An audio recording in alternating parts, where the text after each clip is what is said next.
Applaudez. Applaudez Badja. Verrailo.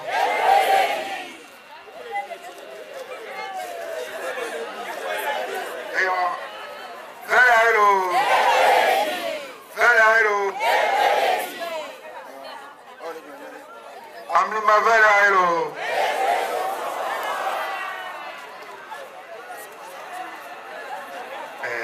Akbenami.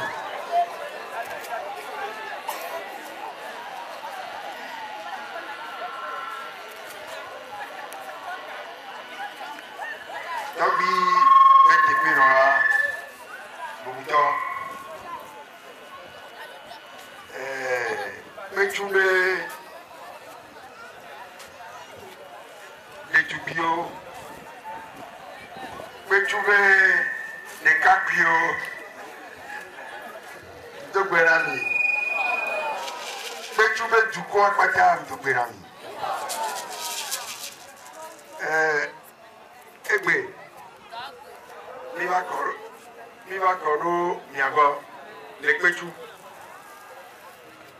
Kanyo amino na fie miva kona miabe mo amito na fie. Bro tutu mami le to fie. Miva ina. Miva gulabe o. Yo ya de nuke yo na we yo tora tero yo tioma. Kanyo mi buna formilo. Aro mi buna formia. Ah. Wa ya gro kobe ba obega menyi no etwa. Kemi ba le. Mi nyabe mi materi ya fisi zereko. Ila no we do kaka ila ba koro miaji. Ne mi ba koro miaji wa eye lani tukara elani vodada voa kemi le do kaka kwa ila koro miaji be a akpere mau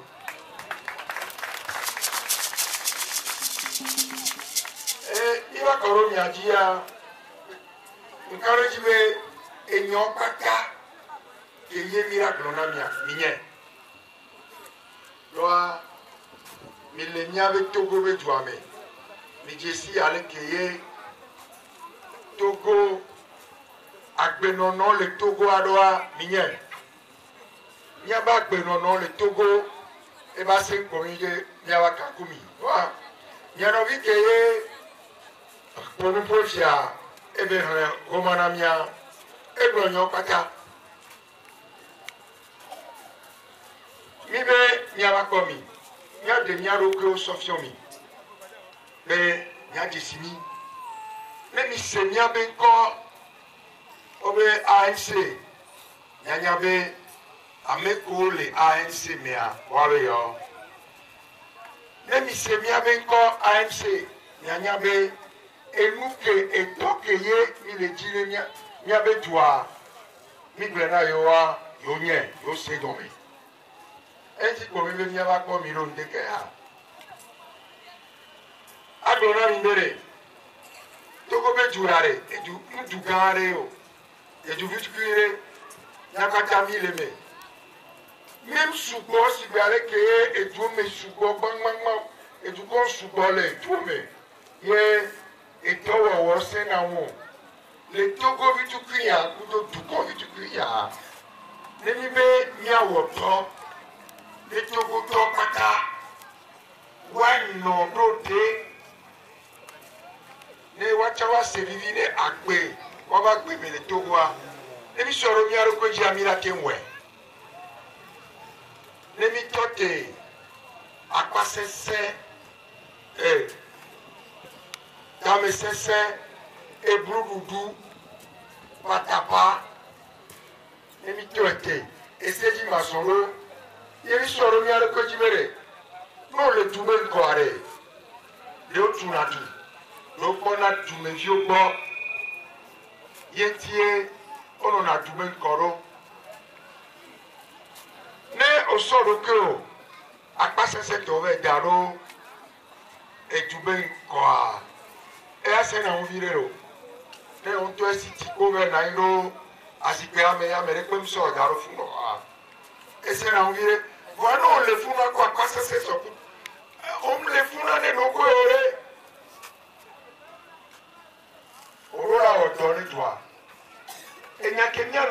le fier mais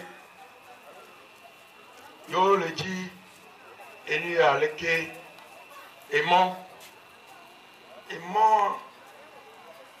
yo le dit donc kakonji school yo le dit wa pero agregator nti yo le dit so et nous wale ameke le dit na otone toi eye la ke we moi me ki so akwa sese ma nani lo funu le ko ave ko me ko eye la bi onya o ameke ye et du coup en tout temps mais so garon konero ko mais ba tutu ana ya e no me a amewa la tem ko mu kewe millions les mille du mini du comme il du meré et moi miame et toi béni me mia tout mon lo mia ko terminera a fi vo les mille du et du coup bani de cas et modula nani et ora tout son no comprimé à deux son no chef lieu de préfecture regardez le niveau où est donné préfet là il préfet bon et nous on a né et tu nous va le globé novio et quand elle n'y a si aé et donc que mi le dit là ouais il y a pas qu'à mirer nos coins et là globé les bas mon de préfecture à et donc que ouais il est là tu voyez kuzo kakele nyasiaye gamya milano nyabere e kakele dukosia ijiruwasia metobeleo make kemela wa elawe le mile biobe wa mleona ya ego minyibe minyabe e gale duasio la ki wenami o mle wenami o enti mile biero alo mlea le mi agbeto minye minyabe e unusianu konya kojuro le yia me a yo pono wa evide ale a ye yo yia ne etukulolo le nyao yo le klotu nyao arula we na yo enyi skulu lokita konji emo ezo esi ole promere elo sibe epé 50 ans, la ton, il y a mis une indépendance, et toi dis, il y a mis un baba, il y a quoi, il y a un problème, quoi, tout le monde, tout fille, et on se dit, il y a me dit là, à Sisi à Binamiolo, voir, et on se dit, mais il y a des joueurs, et joueurs les pauvres, les gars, et on se dit, et comme il dit, mais ma cama est à mes novices, ma soeur quoi, béton, et il y a les protogots bédois, à mes tafous, et il y a les protogots bédois, à mes babas, et nous, comme il dit, mais il y a ton ami, et il y a à Blorevio Mini, ne et doit être tout. Nous les caméras mi ora mi manofio avant mi encore yo et nous pour le mira ya kati na me ko le jira tout droit avec nos partis politiques mais ya hojiru roi et doit être tout les caméras et nous pour même les caméras voir mais agbetomini mais à me faire les caméras mi aller et mi va blemi mais mi a tout dunami ye mi le tout droit ne akobouare fa mi faut que mi anya mi jo ya so me bu que mi kobe era wodo ala tout ana yoa la tout mon la do school la school la to school la tout donc il a conduit là on se moto nous comme il est dia nene bele le eture pepe kegbe le ji be ya iko a nene bele won le Togo mi pour la nouveau mi on a nouveau doit mi me tira et nous que je n'ai toi tout parler ma bonami tout bas et tout que me a pas sincère pas ta parler et c'est dit ma zone aller et doit mi nan kokbelo mais tu l'as incoiré et ta tout bas et que les doigts mais ye amloko un peu koto oleloyare voilà son tutu et me voir avec si galère il a dacho et la dacho la moito avec aussi galère les Togo alors avec aussi et galère les tuta voilà dit il va dacho le Togo doit et doit mais au son alo seji ne va toi ne mi Kojoro Péale, on l'a son aussi dit là le Kojorami. Voir mes cahiers, les vomés, les soins de gars, Sova et Duréméa, et gars, la mafia au Kodayame, ma tapa, à mes tafou, ma henka, ma béné, la va d'ajo le Togo. Non, mais les gens les d'ajo le Togo, nous qu'elle a jo. Et toi, managno, et dans les pépés managno. Et mi le bon le Togo, mais tafu be tu beyi, mais c'est le amesia me bolé et tout ça le douame.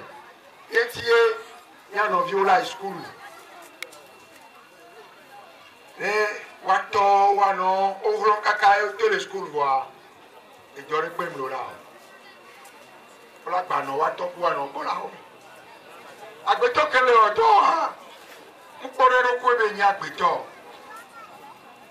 Et tiens, et donc on vit là, le Togo, tout avec ta foule la tête, et blou la tête. Mon y va que mi le blé quoi, le miata, mi takonami, yemi va quoi, yamano tafumi, alors soto avant nos premiers, et nous on la tête, so jamais, à Tchèque-Papa, nous Togoji, la tête. Et donc ils sont à la wa, et la ouais. Moi, Tchèque-Papa, non. Moi, je suis dedans. Moi, comme je dis, mais à mes fifi, nous sommes dans la maison. Pauvre Doutia. Eh bien, il faut la fille. Ah, on l'a lait. On a deux sortes de lait. Ça, j'avais dit. Parce que nous avons pour tout, mais nous avons promis. Si vous avez les promis, sur 1963, et il y a l'enfant. Il est bien là. Quoi, il y a nos vieux, il y a un moto là, le gros, il a dormi. Nous, là, on y a des bétons. Nous, bétons, oui, dormi, on va Canada. Alors, et one tom les Georgines one tom. Mais bien faut que les fous noirs s'y avait. Et là, et moi, j'en ai dit, mais pour moi, et quand les cas de Tibet pour tout, mais les cas verraient à la vie. Et les problèmes, pas y avoir. Pareil, quand on a dit, one tom, Mimba no si wa Tibet, non, vous pouvez et mis les blancs. Mais la vie est réconciliation nationale, réconciliation. Et comme il dit, et sans soquer, il y a son mot soquer, il y a non. On aime laisser les étudiants mais coumer. Mais avec les premiers, on les dit à Zoli, on les dit à fond. Que BCB, ce sont que Léo. Voici à Gaméa, on a notre foi, mais ce sont que moi, nous tu as mis. Ne laissez à métafou, sous fiti. Afin quoi, ne qu'elle me quoi, à se donner au meilleur temps assis. Yawa, et même au meilleur bolé, et venir à Sami. Même il a bon la temps assis avec venir à bolé. Afi Boumléa, mais café mais sans café wa mi bo e mi so wo mi la so mi abe hu aso wa daro o mi afo o me nyam le molo wa mi afo fo o be le me e ko be un kaka so e daro siège wa e bo so nu be wa tozo wa fi je kwa piti o le mi le amo le mi ato aka e ku wa to le nyawa me na America voilà et si nous voulons aller faire les plombés les wamé les poamés les dadjé voilà il est d'accord les pas tous les fiers mais la tête d'accord et si nous voulons fiti wa ayo ewa bien c'est bien si allez au final filer que ya yo finir sur les fiers. Alors, Ménéa, pourquoi on me dit qu'on a eu le fiel? Ah, nous, le gouvernement. Mais, il va gagner. Il dit, il y a des gens qui sont avec eux, d'accord, tu vas bien d'accord. Avec eux, d'accord, il y a des gens qui sont voilà, on me soigne. Mais il y a beaucoup. Amela tu dois dans la cona. À quoi mon tour Amérique pas flou. Ava flou kuga. Aduga wa. Anoboya. Aduga kekerika. Adu aya beaton. Les bajoya la cona. Ah. Entia. Akpera me da cona mio. Ado nyata ko le fi o mi da do nyata. Idakpe do wata. Ibadakpe ame ko tchao mea obe d'accord mi le jira dakpe na wa tono me no tchao mea o d'accord le futo no tchao me le blombe yente d'accord le futo wa no ma d'accord le futo kwa d'accord le ablorito voilà no la tchao me leo ame ko tchao America yi aje Américain qui fout dans les points comme Américain. Non, tiens, mais au d'accord, ne foutant. Amicia me passe comme une nouvelle. Et tiens, Américain, tiens, moi, pas de sous-sous. Ou à comme Américain pour la tête tout droit. Venebeha et Poli à Blorebeha qui est là. Anya n'est pas matin bleu. Non, mais les gens les meilleurs Blorebeha. Fa, et mon ennemi Baba Glenami. Wanyambe et Hake, Benko Som Darwa, et Yenya Blorebeha, et Yekwelate Tudua, et Lana Milade Aka Milade Abo, et Lana et Dolava du Amé, et Luciano Lava du Amé. Et nous qui sommes les oulare, nous sommes les oulanois. Voilà, nous sommes les gens qui sont les gens. Nous sommes les gens qui sont les gens. Programme aïe, nous préfecture aïe, et puis maintenant que va aller. Nous qui sommes les gens préfecture même. Et puis, gamme mira ozo, gamme mira tout le monde, gamme mira combien. C'est un programme qui sera élaboré et exécuté. Bravo.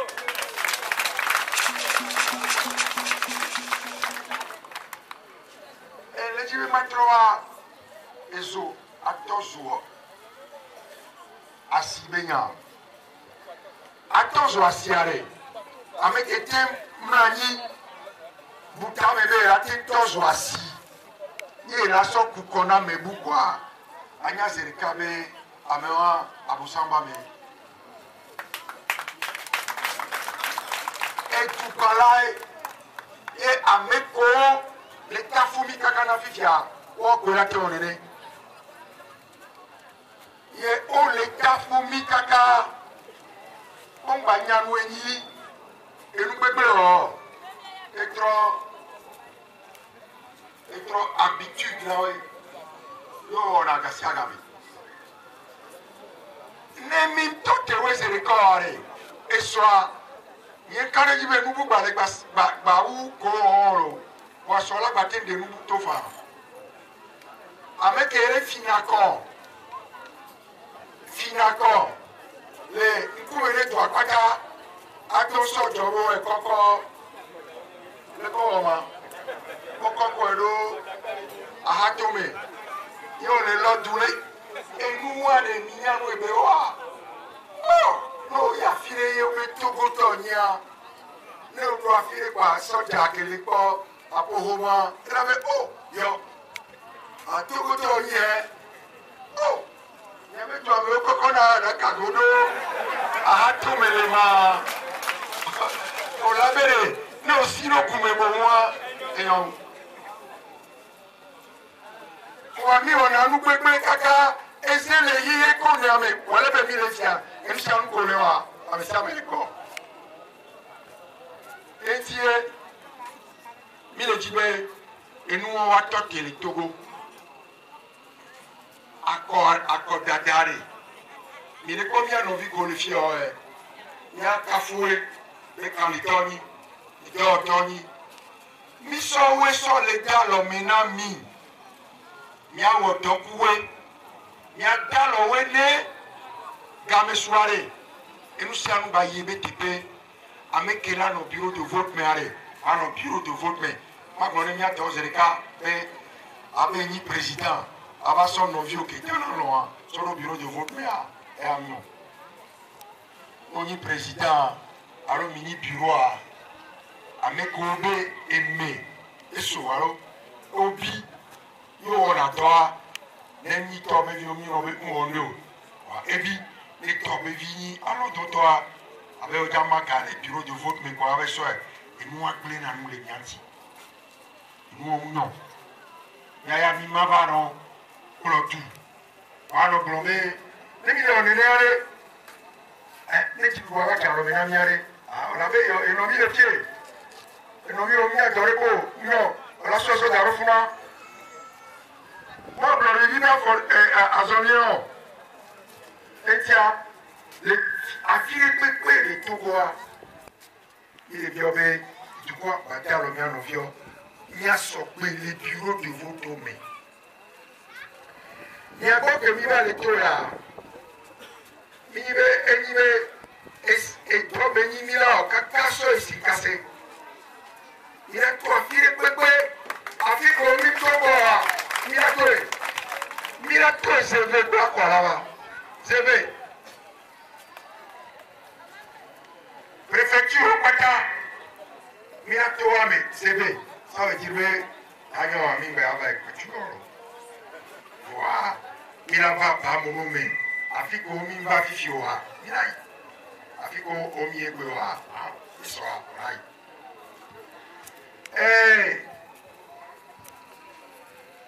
Novio, né. Mi le jibe du abagnon ne mi ba fond et gami la fond on a beau Dakar au Dakaro essence dit et soit mi la fond on a beau au ri aleke au Dakaro ni aji ne mim le jibe mi abe ekpe agbe bano makama amita futo ba lo meware mi do la fond à Dakaro essence qui est même semaine comme péré le Togo allez au Bunangoro kaka gwedana garo gadi on glone gbero voilà au Dakaro gadi quoi et bon taxi et vous que milaso so koko mi ave agblenu kio so yasimia et ouais et gadje taxi ne gadi quoi et tu as besoin de Jérusalem. Et nous, quelqu'un va dire. Mais, les filles, même les secondes, doit, au Blonabé, les gamins égalés, dit, essence, le marché international, et nous, bon, les gars, il m'a dit, tout le monde, la Dagari. Venez les baisser le marché international quoi. De quoi Kanagareji. Amekafou, Beni, voix mi tatiwe olewe. Mi tatiwe olewe. Amekeye ngola wonde wo tatibele wea. Enu kejura e gobona. Ne game bejura la be no wi. Ne ya game no ye. Ndiafoji le mi abo globe e ndiafoji. Alo mene ya. Ne njoli ya game no ndiafoji e game na ware. E gobaro wa. Ah e goba bobi oni ti bele ware. Abobi, ole komi abobi. Amekeye, mi antomido mi abese, et toi va toi. Vere, no wo, oklodu, no dakono, c'est ve quoi, enani, esu. Et toi va toi, va toi. Et toi ton promis, et pebla ton voni, et ya soit pas cessé, pas promis, et pe wo kwame. Voire, nkosoro, e balé de susu, pe ya bawo, et pe amato, e mitati kwa, amewo, novio, et nous voilà te djenji le togoa. Et mi be mi aro ko ma te djenji wo ne ka be su kwa mi asi wo. Ao. Emi me mate jejua. Emi glome togoto. Mi chite ne mi agbe. Be enu ele kamene. Ya no vie ele na nyiro. Asikpe me kwa pasese a. Enu ele kamene mate jejua. No yo, mi achite kumi lo. Mi achite kumi. Nya togoto ke minyare. Abloredi ke minyare. Egbe na mi be nyano blonde amea enyi kable. Enyi kotokoli, enyi muba, enyi wachi, enyi ke, enyi eve. Aw. Togoto beni. Mim jesi wachi egen kable kotokoli muba basa aw no ni egen ole onu gbegbe ola tontoro no ni kable ole onu gbegbe ola tontoro emi ono yo eyare ma blewe be ya kable elena je to elena wa edia chava ole blewe wa ko elena be ani eto otafu je eto le fio mi tampo amerea ke be va le wan to de kare ko amisia me sigo me e yarema ke be le novia kable wa novia to be ele ke vale commandant Olivier Ama kable ke ye et toi pour yarema et pe Platon et toi ni yarema be dreva pe Platon ke vale bojona soto game kwa ame kablanto se gomebe nyasimbo ko belena wato abe komi ko belena omlene nortore peko omlene kable peko etia amidi wona politique on avait yelena meya ko meya tio o le ne tu kwa pata ye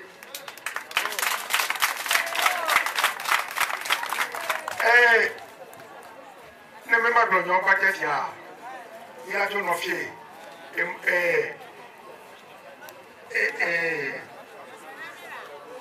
mo bale economy wa nkaro miato qui tojibe kemi baya